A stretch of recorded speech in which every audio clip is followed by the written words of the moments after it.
Hello aspirants, welcome to Oasis Eduzone. तो आज 17 जुलाई 2025 हम ये सारे इंपॉर्टेंट न्यूज़पेपर टॉपिक्स कवर करेंगे। तो सबसे पहले मैं इंट्रो एक दे देना चाहती हूँ।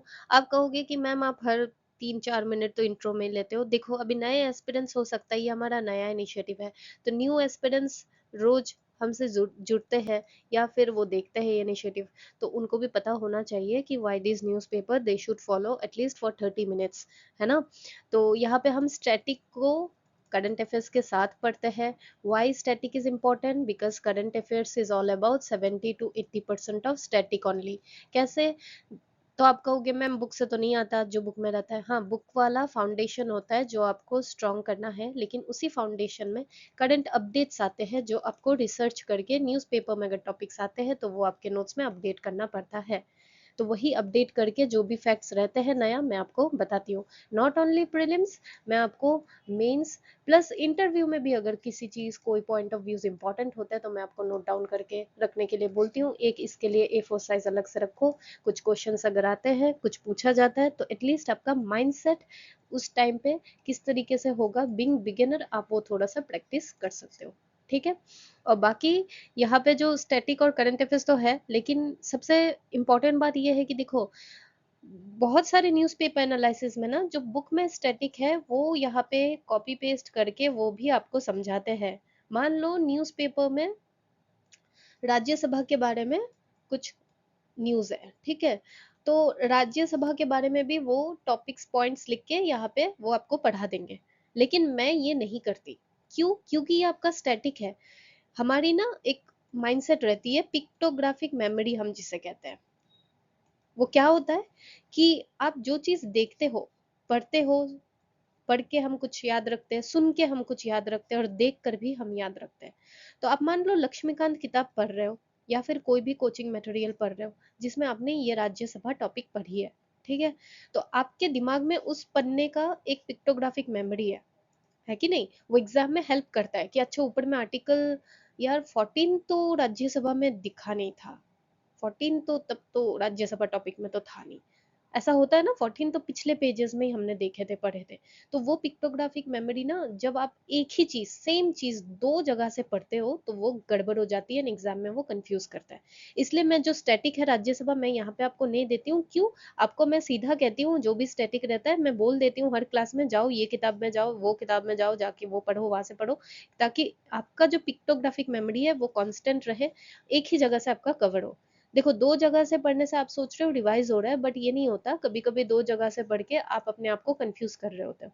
तो जो चीज ऑलरेडी स्टैटिक में है मैं आपको कहती हूँ आप जाके किताब खोलो, पढ़ो।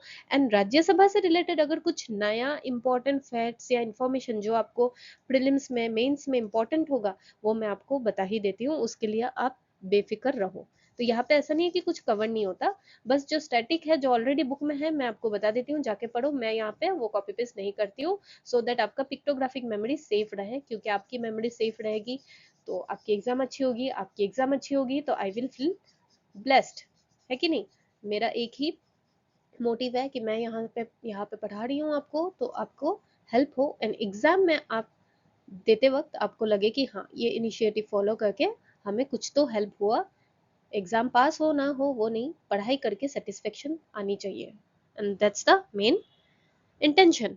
ठीक है, तो चलिए आज शुरू करते हैं हमारा पहला न्यूज, जो ये है कि जो Oil India Limited in partnership with Assam government has discovered hydrocarbon, कहाँ पे? In Namrup Borhat well in Dibrugarh district. ये जगह का नाम याद रखना, हाइड्रोकार्बन, ठीक है, and Dibrugarh district. This make Assam the first Indian state to directly participate in the crude oil production. तो this is a very important fact, interview में भी पूछ लेगा, बाकी गवर्नमेंट एग्जाम में भी वन लाइनर क्वेश्चन आ सकते हैं। ठीक है, तो ये आपको जानना है। अभी क्रूड ऑयल तो चल ही रहा है ना, इंडिया इजराइल के वार, सॉरी, ईरान इजराइल के वार में जो क्रूड ऑयल हमारा इम्पैक्ट हो सकता है, इंपोर्ट प्राइसेस बढ़ सकते हैं, ये सारा चल ही रहा था डिस्कशन। तो उसमें क्रूड ऑयल में ये भी एक इम्पॉर्टेंट फैक्ट है, राइट? क्रोनोलॉजी। अब ईरान इसराइल के ईरान इसराइल के पर्सपेक्टिव में अगर मेंस में कुछ क्वेश्चन आता है ऑयल को लेकर, ठीक है, और इंडिया के उसके इकोनॉमी, जो कंडीशन है इकोनॉमी की, तो उससे लेके रिलेटेड आता है, तो एग्जाम्पल में आप ये भी दे सकते हो कि हमारे पास ये भी है जो हमारा क्रूड ऑयल प्रोडक्शन में हेल्प करेगा। ठीक है, तो वैसे ही आप कनेक्ट करके लिख सकते हो। तो ये है तो GS3 का, लेकिन आप इसको GS2 में भी कनेक्ट करके लिख सकते हो। कनेक्ट करना that is your skill, and इसलिए न्यूज़पेपर से पढ़ना नहीं है, उसे कनेक्ट करना भी सीखना चाहिए, जो माइंडसेट यहाँ पे हम आपको सिखाते हैं। तो ये डिस्कवरी हुआ कहाँ पे, नामरू बरहट, ये हमने ऑलरेडी देखा है डिब्रूगढ़ डिस्ट्रिक्ट में। तो ये first instance of any state government in India है जिन्होंने holding a participate interest in oil exploration and production. तो Assam became the first state to hold direct stake in oil production. ठीक, याद रहेगा। ये ऑयल किसके द्वारा ऑपरेट किया जाता है, ऑयल इंडिया लिमिटेड। वो क्या है, सेंट्रल PSU अंडर कौन सा ministry, petroleum and natural gas. India second largest national oil company है ये, याद रखना, सेकेंड लार्जेस्ट। ठीक है, primarily operating in the north east. देखो ये सिंपल चीज है, आपको लगेगा मैम ये तो आएगा तो हम सकेंगे, लेकिन एग्जाम में ये फर्स्ट लिख लेगा, थर्ड लिख देगा, तो आप जल्दी जल्दी में ना वही मार्क कर लोगे, गलत हो जाएगा। इसलिए मैं ये थोड़ा सा अंडरलाइन करके देती हूँ आपको, ठीक है, बताती रहती हूँ।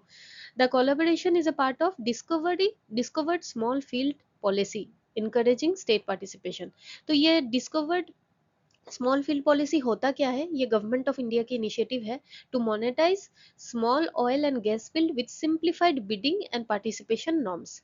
तो बस इतना याद रखो, एग्जाम में अगर discovered small field policy is in news, वो किससे रिलेटेड है, तो याद रखना वो ऑयल फील्ड गैस फील्ड को मोनेटाइज करने का एक इनिशिएटिव है गवर्नमेंट ऑफ इंडिया के द्वारा। उतना ही याद रखोगे, जो भी ऑप्शन आएगा आप उसे एलिमिनेट करके मार्क कर लोगे।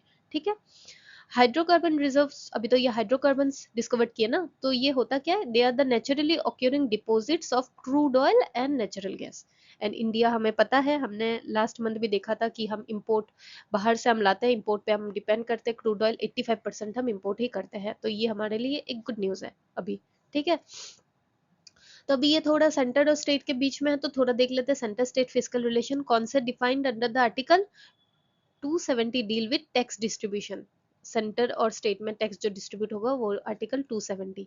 आर्टिकल 292 बोरोइंग्स की कितना आप स्टेट सेंटर से कितना लेगा, ठीक है, बोरोइंग्स को 292। तो आपका अभी काम क्या है, मैं यहाँ पे लिख के तो दे सकती थी और अच्छे से, नहीं, आपकी पिक्टोग्राफिक मेमोरी को प्रोटेक्ट करना मेरा दायित्व है। ठीक है, तो अभी लक्ष्मीकांत में जाके आर्टिकल 270 और आर्टिकल 290 लिखो, देखो, पढ़ो, पढ़ के अगर यहाँ से आपको कुछ ये वाला फैक्ट्स लिखना है तो साइड में लिख दो, ताकि जब आप स्टैटिक पढ़ रहे हो तो रिवीजन होता रहे। क्या लिखना है, सिर्फ Namrup Borhat Dibrugarh district hydrocarbon, hydrocarbon मतलब ये क्रूड ऑयल और नेचुरल गैस का डिपोजिट्स होता है, और साथ में ये डिस्कवर्ड स्मॉल फील्ड लिख दो, साइड में लिख दो ना, हो गया करंट अफेयर्स नोट तैयार।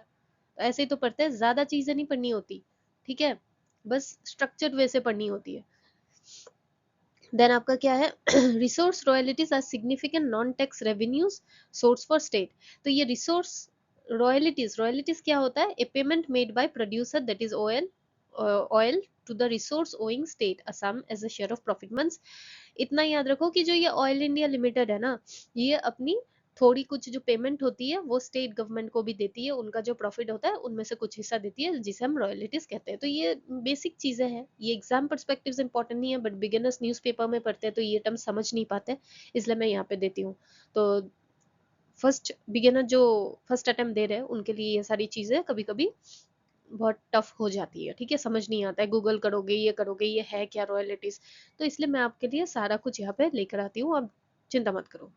तो Assam government will earn direct revenue that is profit share royalty from the crude output. तो ये असम गवर्नमेंट के रेवेन्यू में भी हेल्प तो करेगा ऑब्वियसली, ये तो कॉमन सेंस बात है ना, कुछ भी इंप्रूवमेंट हो रहा है अल्टीमेटली गवर्नमेंट को रेवेन्यू तो मिलेगी, सबका साथ सबका विकास होता ही है। ठीक है, तो इसी बेस पे ये MCQ सॉल्व करना जरूर से। अभी हम देखते हैं हमारा नया दूसरा न्यूज वो क्या है। 15 जुलाई को हम ऑब्जर्व करते हैं क्या, वर्ल्ड यूथ स्किल डे। तो the 10th anniversary since its inception 2015 से हम मनाते हैं बाय UN। द थीम, इस साल का थीम क्या था, वर्ल्ड यूथ स्किल्स डे का, youth empowerment through AI and digital skills. हमने पढ़ा था लास्ट एडिटोरियल भी लास्ट क्लास में कि स्किल्स की कितनी इंपॉर्टेंस है। एडुकेशन हो ना हो, स्किल तो होना ही है, और एडुकेशन आपकी जो जितनी भी बेसिक हो, स्किल अपग्रेड करना मैंडेटरी है। ये एग्जाम भी इस तरीके से पढ़ो कि स्किल आपका आए अंदर, ऐसा नहीं रट्टाफिकेशन कर रहे हो, रट्टा मार रहे हो, सारा कुछ सब पे डिपेंड कर रहे हो, सब कोचिंग इंस्टीट्यूट नहीं। इसलिए मैं यहाँ पे भी आपको एकदम स्पून फीड नहीं करवाती, मैं यहाँ पे आपको आपके लिए रिसर्च कर रही हूँ, ताकि आपका डेली का 3 से 4 घंटा बच जाए। लेकिन स्टैटिक मैं दे सकती हूँ ना, मेरे को क्या है, कॉपी पेस्ट यहाँ पे मैं करके दे दूंगी आपको। বাট মই দি দিওঁ যাতে আপোনালোকে নিজে অলপ পঢ়ে, পঢ়িলে আপোনালোকে আপোনাৰ ৰিভিজনটো ভালকৈ হৈ থাকিব আৰু এণ্ডত আপুনি ভাবিব অ'কে মোৰ দেখোন এইটো টপিকত 3 বাৰ ৰিভিজন হৈ গ'ল। মেমে কওঁতে मैं जितना बार बोलती रहती हूँ आप तो करोगे। মেমে কৈছিলে মই কৰিছিলো, এবাৰ মই নিজকেও কৰি আছো, নিজকে 4-5 বাৰ ৰিভিজন তো হৈয়ে গ'ল অলৰেডি মোৰ, হয়নে নহয়? তো इस तरीके से आपको करना है रिवीजन, ठीक है।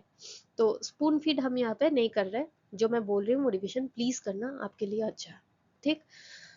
तो ग्लोबल ऑब्जर्वेंस, ये UNESCO held A hybrid event in Paris virtually, ठीक है, एट यूएन हेडक्वार्टर, कॉमेमोरेटिंग 10th हमारा एनिवर्सरी, किस चीज का, world youth skill day and 5th anniversary of its global skill academy. तो ये चलो जरूरत नहीं है, बस इतना याद रखना 15 जुलाई को कभी डेट्स भी मैच द फॉलोइंग में आ जाता है तो थोड़ा ध्यान रखना चाहिए। तो ये एम्फेसाइज किया किस चीज का, कि जेंडर डिवाइड एंड डिजिटल चीज एक साथ चलनी चाहिए। ऐसा नहीं कि डिजिटल अपग्रेडेशन कर रहे हो लेकिन विमेन पीछे चल रहे हैं कि विमेन नहीं सीख सकता, ऐसा नहीं। और ये देखा भी गया है, only 22% of AI professionals are women, ठीक है। और बाकी 86% of employers expect major changes by 2030। अब एआई के चलते बहुत सारी जॉब इफेक्ट्स एम्प्लॉयर्स को इफेक्ट तो होगी, कोडिंग वगैरह वही कर लेंगे तो इफेक्ट तो होगा, ठीक है। तो बहुत सारी एम्प्लॉयर्स को मेजर इफेक्ट होने वाला है, तो this is one of the challenge, this is one of the challenge. AI का कुछ भी क्वेश्चन आता है, ये प्रीलिम्स पर्सपेक्टिव से इंपॉर्टेंट नहीं है, मेंस पर्सपेक्टिव से ये फैक्ट इंपॉर्टेंट है। जहाँ पे भी आप GST science and tech AI का नोट्स बना रहे हो उसमें ये दोनों चैलेंज का पार्ट याद रखने में आसानी होगी कि विमेन ओनली 22% और 2030 तक 86% की भी मेजर चेंज देखी जाएगी उनकी जॉब प्रोफाइल में, राइट। तो ये जो वर्ल्ड यूथ स्किल डे है, ये यूनाइटेड नेशन जनरल असेंबली में डेजिग्नेटेड डे है, ठीक है। कब से, सिंस 2014, फर्स्ट ऑब्जर्व जुलाई 2015 को ऑब्जर्व हुआ था, ताकि यूथ की स्किल डेवलपमेंट और ताकि उनको खुद से एंटरप्रेन्योरशिप और एम्प्लॉयमेंट को हम बढ़ावा दे सके। ये हमने ऑलरेडी लास्ट क्लास में भी एडिटोरियल में अच्छे से पढ़ा है, तो इसमें बस बेसिक जान लो। स्किल इंडिया मिशन ये कब लॉन्च हुआ था, ये भी अगेन 2015। इसकी भी एम क्या है, to train millions in vocational digital skills हम दे सके। तो ये kind of fourth industrial sorry revolution है, मीन्स हम इंक्रीज कर रहे हैं एआई को, internet of thing, cloud computing, machine learning, तो ये सारी चीजों को हम कंबाइन करके इंडस्ट्री डिमांड को फुलफिल कर रहे हैं ताकि हम फ्यूचर रेडी स्किल सेट बना सके। तो this is all about fourth industrial revolution, ठीक। देन इंडिया की ये, अब मेंस में ये वाली चीज, मेंस में आप लिख सकते हो कि इंडिया की इनिशिएटिव क्या हो रही है अपने यूथ को स्किल डेवलपमेंट एआई वगैरह सिखाने में।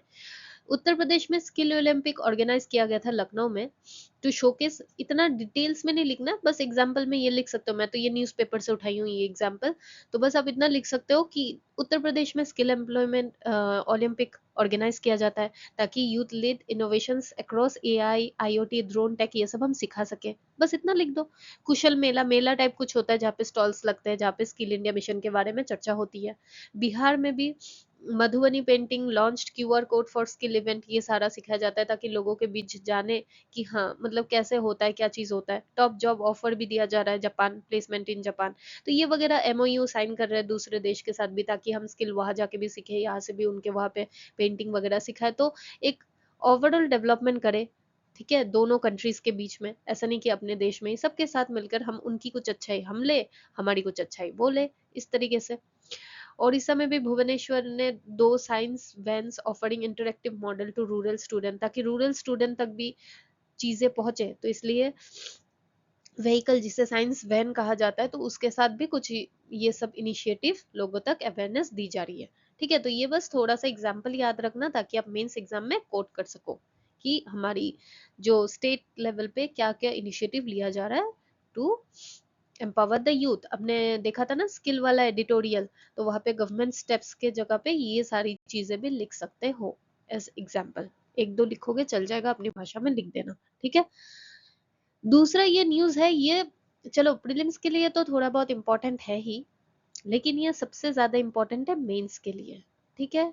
जीएस 3 में डिजास्टर रिलेटेड कुछ भी अगर क्वेश्चन आता है तो उसमें आप देखो, ये तो इस चीज से रिलेटेड है, लेकिन क्या क्या करना है ये तो सेम ही रहेगा ना। मैं जैसे आपको बताती हूँ कि ठीक है, अर्थक्वेक जापान में आए चाहे इंडिया में आए, अब चीजें स्टेप्स जो लोगे बेसिक 90% तो सेम ही होगा ना।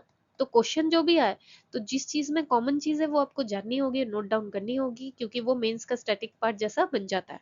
ठीक है, तो ये न्यूज में क्या है कि the disaster District Disaster Management Authority of Kachar inaugurated the Community Facilitation and Resource Center CFRC portal उन्होंने इनोग्रेट किया, जो एक डिजिटल प्लेटफॉर्म है किस चीज के लिए, real time coordination, flood, storms and other emergency में रियल टाइम कोऑर्डिनेशन के लिए ये प्लेटफॉर्म हम यूज कर सके।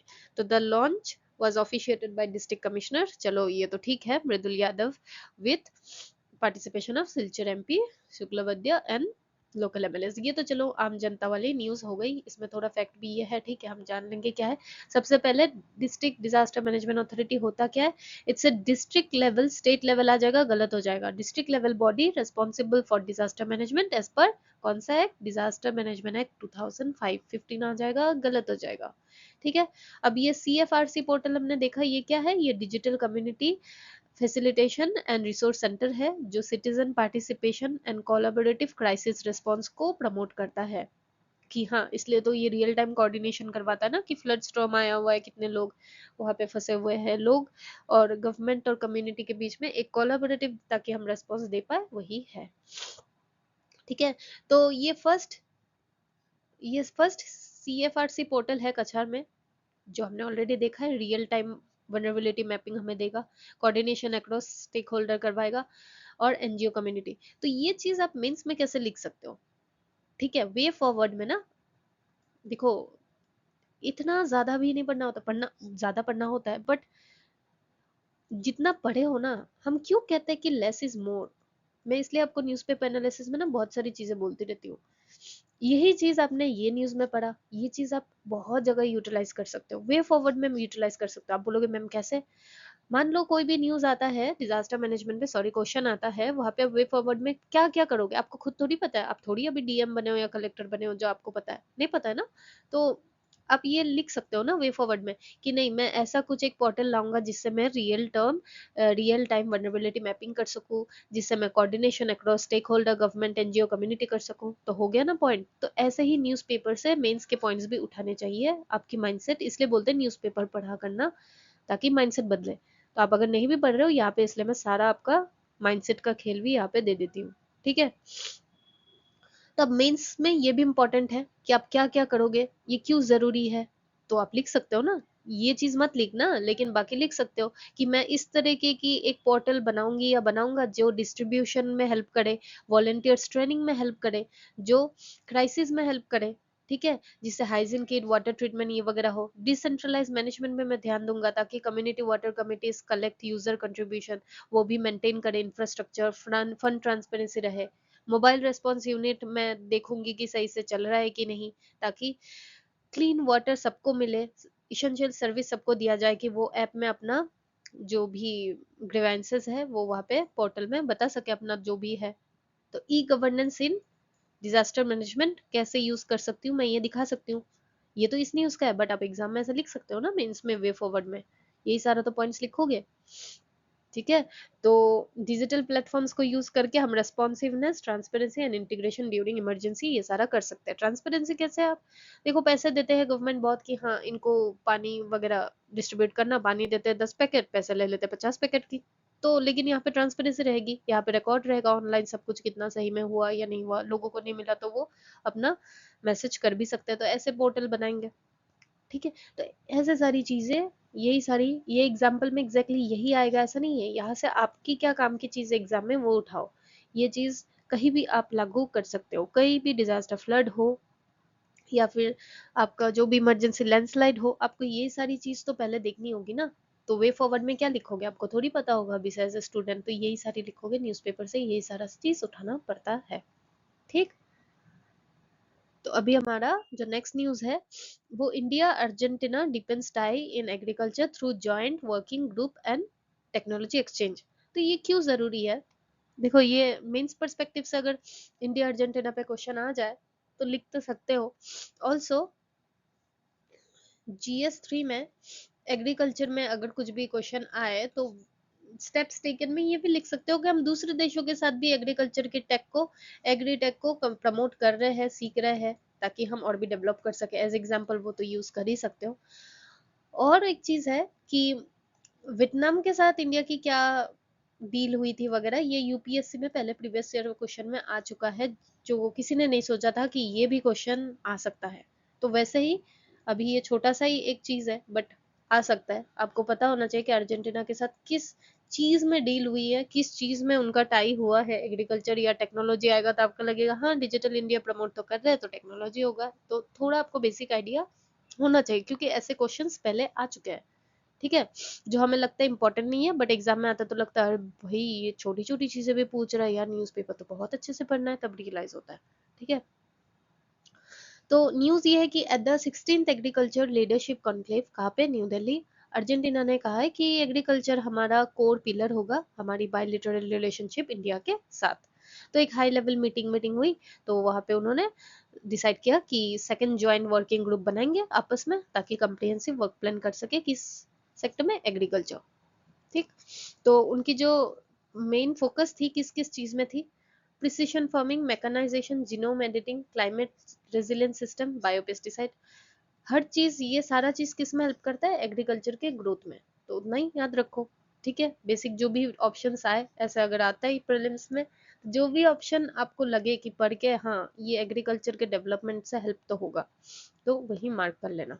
ठीक है, तब इसे होता क्या है, देखो कम्प्लीमेंट करेगा ये ऐसे रिलेशनशिप में। ये अगेन आप मेंस में, आईआर में कुछ ऐसा क्वेश्चन आता है, या एग्रीकल्चर में भी आप लिख सकते हो कि हम दूसरे देश से ऐसा कर सकते हैं, बिकॉज ऐसे अगर हम वर्किंग ग्रुप जो स्थापित करेंगे तो वो कम्प्लीमेंट करेगा, क्योंकि अर्जेंटीना ऑलरेडी एक्सेल करता है, वो अच्छी है conservation agriculture, sorry conservation agriculture practice करता है, जहाँ पे नो टिलिंग। ठीक है, large scale mechanism, animal health, ये सारी चीज में अर्जेंटीना आगे है। और इंडिया की स्ट्रेंथ है organic farming, bio input, horticulture value chains, तो ये आपस में एक दूसरे को कम्प्लीमेंट करेंगे, इसलिए ये अच्छा है। इंस्टीट्यूशनल कॉपरेशन होगा, अभी हमने देखा कि ज्वाइंट वर्किंग ग्रुप दिया जाएगा, तो आपस में आप चीजें करोगे तो research, logistic enhancement, market access, carbon credit, plant breeding, ये सारी चीजें हम कर सकती है। स्ट्रेटेजी के लिए तो इम्पोर्टेंट होगी ही।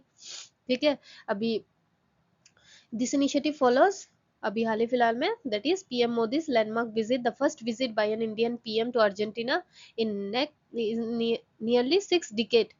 ठीक है, 60 ईयर्स बाद कोई गया है ओवर बायोलिटरल एंगेजमेंट, तो स्ट्रेटेजिक इंपॉर्टेंस भी है हमारा डिप्लोमेटिक रिलेशंस।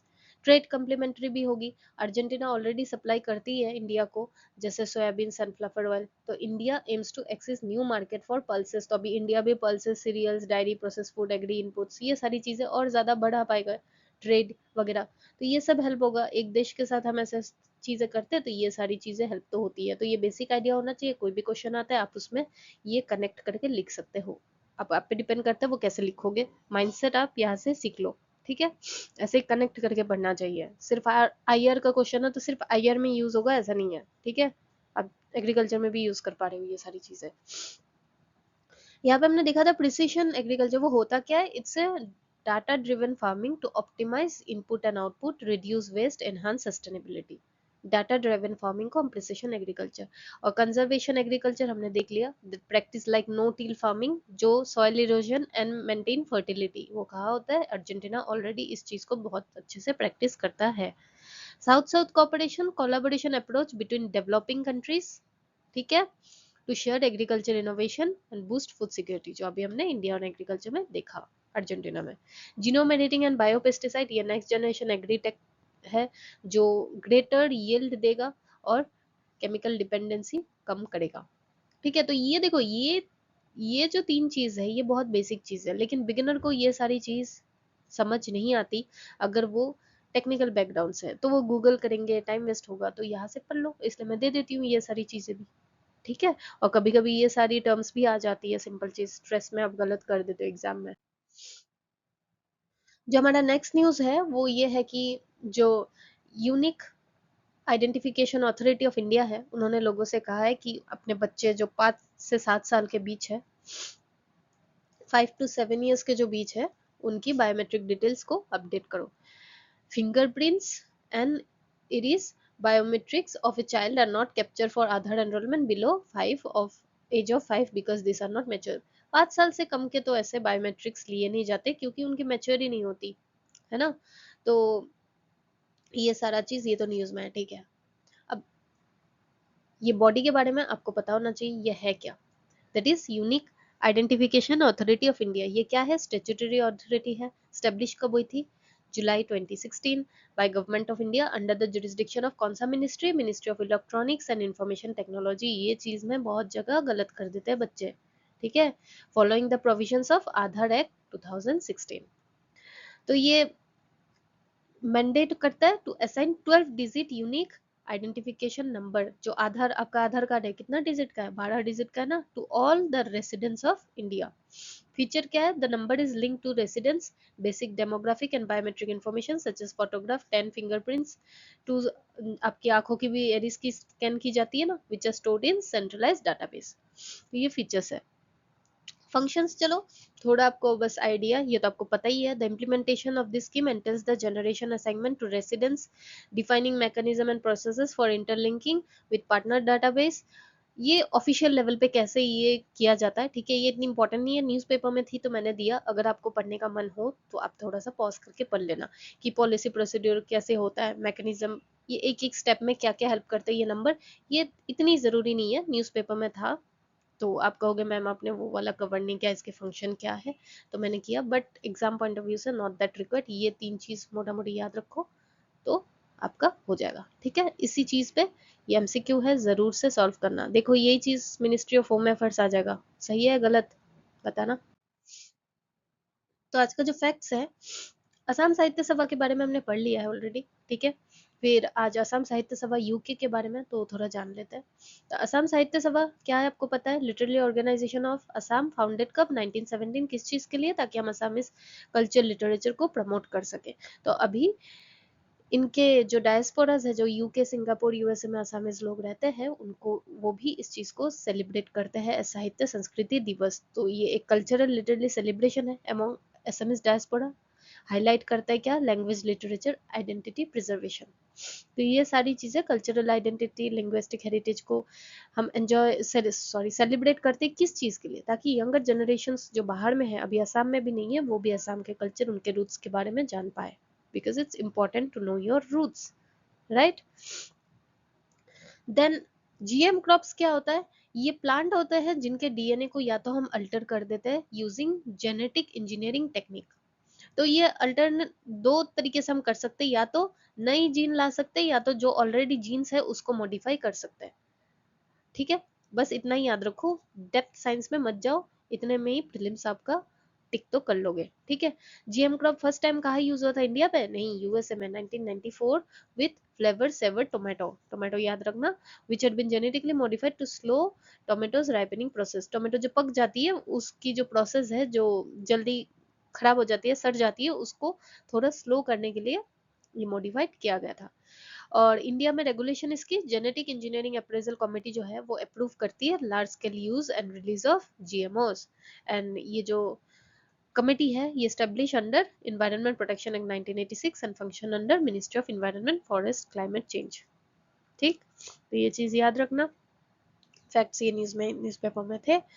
दूसरा है insurance regulatory development authority of India. देखो फैक्ट्स में जो यहाँ पे मैं फैक्ट्स देती हूँ ना, इनके न्यूज उतने इंपॉर्टेंट नहीं होते, मतलब कहानी भी आपको जानने की जरूरत नहीं है, ठीक है, एज एन एस्पिरेंट। लेकिन वो फैक्ट हो सकता है कभी आ जाए, तो इसलिए मैं आपको ये फैक्ट न्यूज में कवर करती हूँ, ठीक है। तो ये जो अथॉरिटी ऑफ इंडिया ये कब फाउंड हुआ था? 1999 based on recommendation of Malhotra committee. ये आता है तो इससे रिलेटेड है ये कमेटी, ठीक है। ये क्रिएट हुआ था एज अ रेगुलेटरी बॉडी।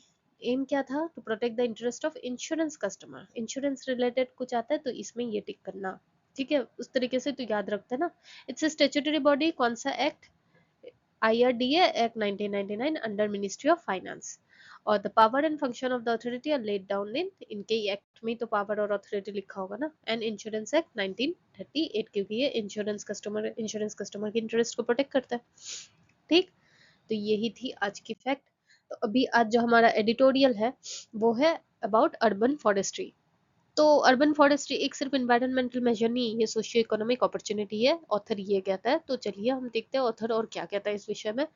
कि देखो, अर्बन फॉरेस्ट्री जब हम साइंटिफिकली और सिस्टमेटिकली इसको लेंगे ना, तो ये एक बहुत ही इंपॉर्टेंट रोल प्ले करेगा in livelihood creation, climate resilient and public health.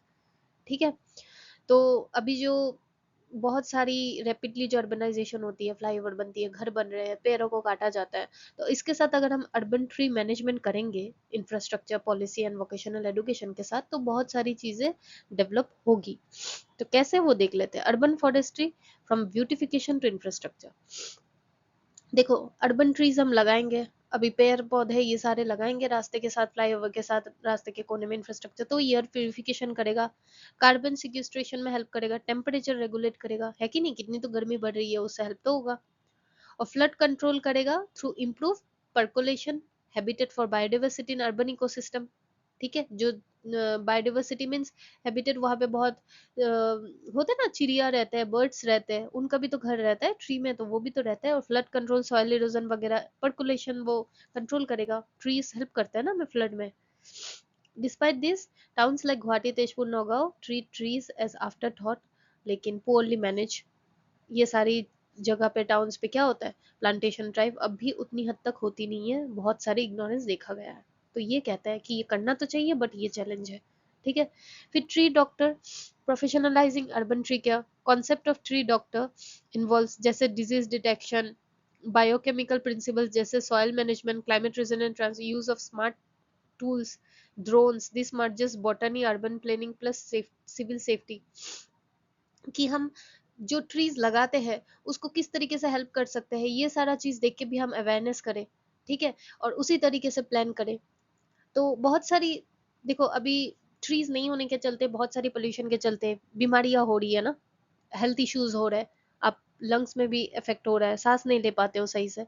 तो बॉटनी के साथ अगर हम अर्बन प्लानिंग करें तो सिविल सेफ्टी तो ओवरऑल होता है, कहने का मतलब वही है। ठीक है। बस मोटे मोटे शब्द यहाँ पे लिख दिए गए हैं, तो अब भी याद रखना एग्जाम परस्पेक्टिव से। लेकिन ये इंडिया में होता नहीं है इतना, स्पेशली नॉर्थ ईस्ट में। तो ये कॉन्सेप्ट ऑफ ट्री डॉक्टर्स ये तो है नहीं, ट्री एक डॉक्टर की तरह काम कर सकता है, ये तो है ही नहीं।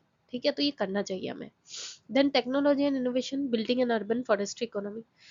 तो जो टेक बेस्ड जो एंटरप्रेन्योरशिप है, तो स्मार्ट इरिगेशन सिस्टम वो ला सकते हैं, tree health mapping tools tool kit बना सकते हैं, मेक इन इंडिया वो बूस्ट कर सकते हैं। आप इंटरप्रेन्योरशिप इस सेक्टर में भी कर सकते हो, अपॉर्चुनिटी है ये एक। ठीक है।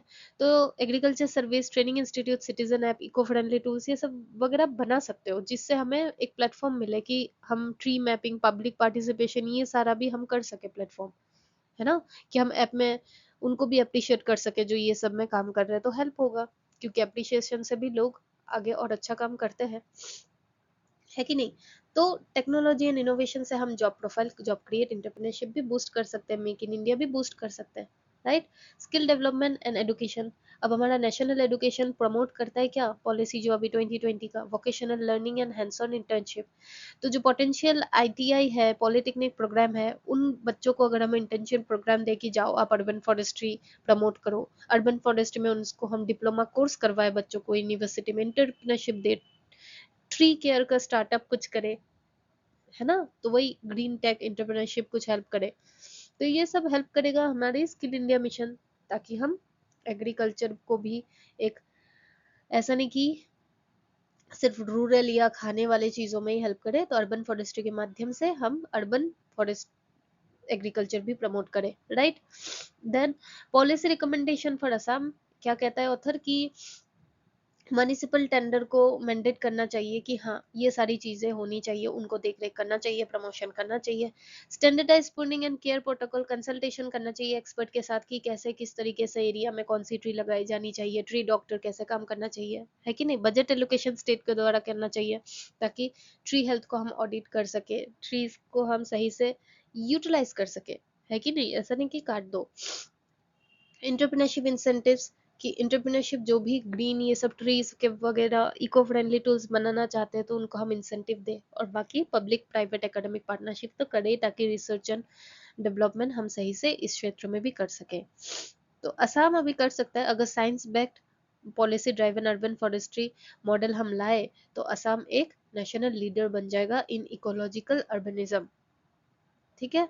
तो ये सारी चीजें अगर हम करते हैं, तो ये इकोनॉमी को तो हेल्प करेगा ही, जॉब क्रिएट करेगा, क्वालिटी ऑफ लाइफ को भी हेल्प करेगा। तो it's all about urban forestry. कुछ कुछ इसमें फैक्ट्स जो है थोड़ा आइडिया के लिए नोट डाउन करके रखना। एग्जैक्ट यही वर्ड्स यूज मत करना, ठीक है? जो अपनी भाषा में जो समझते हो वही यूज करना। बस आइडिया आपको एडिटोरियल से लेना है, ऐसा नहीं कि ऑथर का कॉपी करके आप वहां पे सेम लिखना, ऐसा कुछ नहीं है। आप समझो कहानी को, स्टोरी टेलिंग के माध्यम से समझो, एंड वहां पे अब अपनी भाषा में रिप्रोड्यूस करो। एंड वोकेबुलरी स्ट्रॉन्ग करने के लिए कुछ जो भाषा होती है वो तो मैं आपको बताती रहती हूँ। ये सारी चीजें जो बेसिक है वो तो ठीक है, आपको पता ही होता है। ट्री डॉक्टर को आप क्या ही लिखोगे, ट्री डॉक्टर ही लिखोगे ना, तो उस तरीके से, ठीक है? तो आई होप आपके आज के क्लास से कुछ आपको फिर से नया सीखने को मिला। इफ यस देन लाइक करना, शेयर करना, सब्सक्राइब करना, और कमेंट सेक्शन में बताना कि आपको और कुछ इनिशिएटिव अगर चाहिए तो। अदरवाइज एमसीक्यू का आंसर जरूर देना। तो अच्छे से पढ़िए, खुश रह के पढ़िए। Thank you.